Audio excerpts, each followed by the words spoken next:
Hello friends, ये मेरे second blog का तीसरा पार्ट है। इस पार्ट को देखने से पहले आपको वो दोनों पार्ट देखने पड़ेंगे, उसके बाद ही समझ में आएगा आप लोगों को।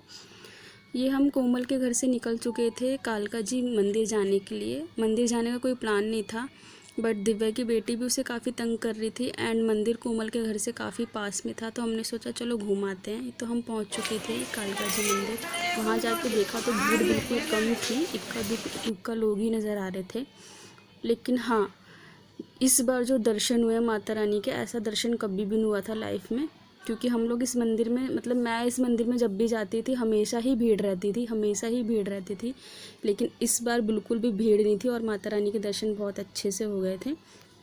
एंड ये हम लोग माता रानी के दर्शन के लिए अंदर जा रहे थे, तो मैंने मास्क नहीं लगा रखा था, तो अंदर से गार्ड भैया कह रहे हैं आप लोग मास्क लगा के आइए तभी अंदर जाने देंगे, अदरवाइज़ आपको अंदर नहीं जाने देंगे। तो फिर मैंने मास्क लगाया।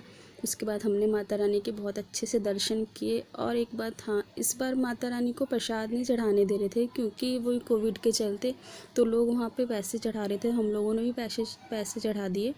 ये अग्नि कुंड है, यहाँ पे सब लोग परिक्रमा करते हैं, तो हम लोगों ने भी परिक्रमा करी और बहुत अच्छे से दर्शन हुए।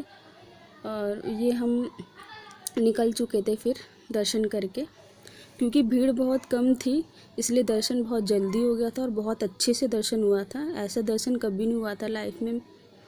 ये मेरा के बाद सेकंड टाइम दर्शन था। फर्स्ट टाइम तो बिल्कुल भी अच्छे से दर्शन नहीं हो पाया था क्योंकि रश बहुत ज़्यादा था। इस बार बहुत अच्छे से माता रानी के दर्शन हो गए। एंड इस मंदिर में जो भी जाता है वो सिंदूर प्रसाद के रूप में ज़रूर खरीदता है। तो मैंने इस बार नहीं लिया था क्योंकि श्राद्ध चल रहे थे, तो श्राद्ध में श्रृंगार का सामान नहीं लेते हैं। तो मैं जो फर्स्ट टाइम गई थी तो मैंने लिया था। तो जो इस मंदिर में जाता है वो सिंदूर ज़रूर लेता है, माता रानी का आशीर्वाद समझ के।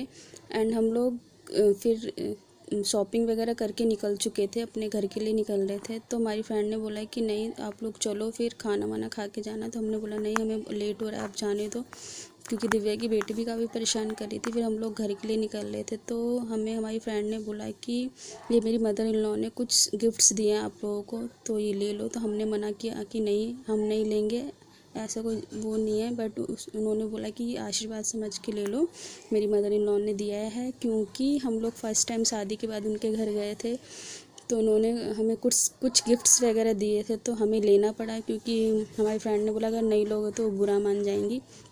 तो हम लोगों ने ले लिया। फ्रेंड्स, मेरा ब्लॉग कैसा लगा आप लोग मेरे चैनल को सब्सक्राइब एंड लाइक करके ज़रूर बताइए।